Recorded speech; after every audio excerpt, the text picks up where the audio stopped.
Hello friends, నమస్తే. Welcome to food court kitchen. Friends, ఈరోజు నేను మీతో షేర్ చేసుకోబోయే రెసిపీ పీనట్ చిక్కీ అండి. సో చాలా హెల్దీ, అలాగే చాలా టేస్టీగా విత్ పర్ఫెక్ట్గా, అంటే బయట మనం తెచ్చుకున్నప్పుడు ఎలా ఉంటుందో అలాగా పర్ఫెక్ట్గా చేసుకునే టిప్స్తో మనం ఈరోజు ప్రాసెస్లోకి వెళ్దామా.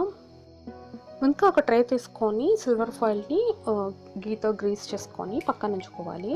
అలాగే ప్యాన్ పెట్టుకొని పల్లీలు వేసుకొని లో ఫ్లేమ్ మీద బాగా రోస్ట్ చేసుకోవాలండి. బాగా లోపల దాకా వేగితేనే ఈ చిక్కీ అనేది చాలా టేస్ట్గా ఉంటుంది. సో చూస్తున్నారు కదా, ఈ విధంగా చక్కగా వేయించుకోవాలి. ఇప్పుడు పల్లీలకున్న పైన పొట్టు అంతా తీసుకోవాలండి. ఇక్కడ 1.5 కప్ పల్లీలు తీసుకున్నట్లయితే 1 కప్ బెల్లం తీసుకోవాలి. బెల్లంని ఇక్కడ గ్రేట్ చేసి తీసుకున్నానండి. ప్యాన్ పెట్టుకొని మనం గ్రేట్ చేసుకున్నాం కదండి బెల్లంని, అది కూడా యాడ్ చేసుకోవాలి. ఇందులో వాటర్ వేయాల్సిన అవసరం లేదు, ఆటోమేటిక్గా మెల్ట్ అయిపోతుంది బెల్లం అనేది. సో మెల్ట్ అయిపోయిన తర్వాత కంప్లీట్గా చూసినాం కదా, ఇలాగ నురుగుగా వస్తుంది కదా.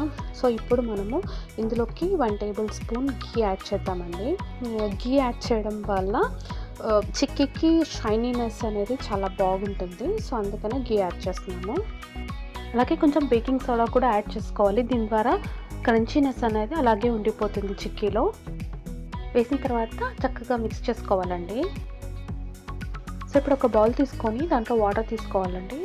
అందులోకి బెల్లం సిరప్ని యాడ్ చేసినట్లయితే చూస్తున్నారు కదా, ఈ విధంగా అది విడిచినప్పుడు క్రంచీనెస్ సౌండ్ అనేది వస్తుంది. అప్పుడు అది పర్ఫెక్ట్గా అయినట్లు. ఒకవేళ సాగుతుంది అన్నట్లయితే అది ఇంకా కొద్దిసేపు ఇంకా మరగనిచ్చుకోవాలి.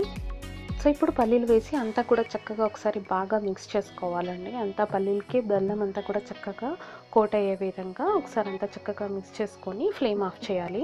మనం ముందుగా గ్రీస్ చేసి ఉంచుకున్నాం కదండి సిల్వర్ ఫాయిల్ ఆ ట్రేలోకి ఇప్పుడు మనం రెడీ చేసుకున్నటువంటి మిశ్రమాన్ని యాడ్ చేసుకోవాలి. అంతా కూడా ఒకసారి చక్కగా స్ప్రెడ్ చేసుకోవాలి. చూస్తున్నారు కదా, అంతా ఈవెన్గా ఒకసారి స్ప్రెడ్ చేసుకోవాలి. ఇప్పుడు ట్రేలో నుంచి తీసి బయట ఉంచుకొని చపాతీ రోలర్ ఉంటుంది కదండి, దానికి గీతో గ్రీస్ చేసి అంతా కూడా ఒకసారి ఈవెన్గా రోల్ చేసుకోవాలి. తర్వాత ఎక్స్ట్రా ఎడ్జెస్ని సైడ్స్కి కట్ చేసుకొని మనం ఇప్పుడు కొంచెం వేడిగా ఉన్నప్పుడే దానికి అంతా కూడా షేప్స్ ఇవ్వాలి. షేప్స్ ఇచ్చినట్లయితే మనం ఆరిన తర్వాత తీసుకోవడానికి చాలా ఈజీగా ఉంటుంది అన్నమాట. సో హాఫ్ అన్ అవర్ తర్వాత చూస్తున్నారు కదా, ఇప్పుడు చూడండి ఎంత పర్ఫెక్ట్గా ఇది మనం సిల్వర్ ఫాయిల్లో వేసినందుకు చాలా ఎక్కడ కూడా అంటుకోకుండా చక్కగా వస్తుందండి. ఒకవేళ మీతో సిల్వర్ ఫాయిల్ అవైలబుల్ లేకపోతే ప్లేట్ మీద కూడా గీని గ్రీస్ చేసి చేసుకోవచ్చు.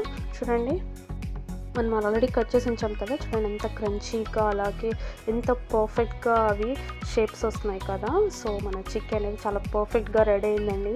సో పీనట్ చిక్కీ వల్ల చాలా హెల్త్ బెనిఫిట్స్ ఉన్నాయండి. ఇది బ్లడ్ ఇంప్రూవ్మెంట్లో చాలా హెల్ప్ చేస్తుంది. సో మరి మీకు నచ్చిన రెసిపీ నచ్చినట్లయితే మీరు ట్రై చేయండి. మీకు ఎలా వచ్చిందో తప్పకుండా కామెంట్ సెక్షన్లో మీ అభిప్రాయాలని తెలియచేయండి. Thanks for watching.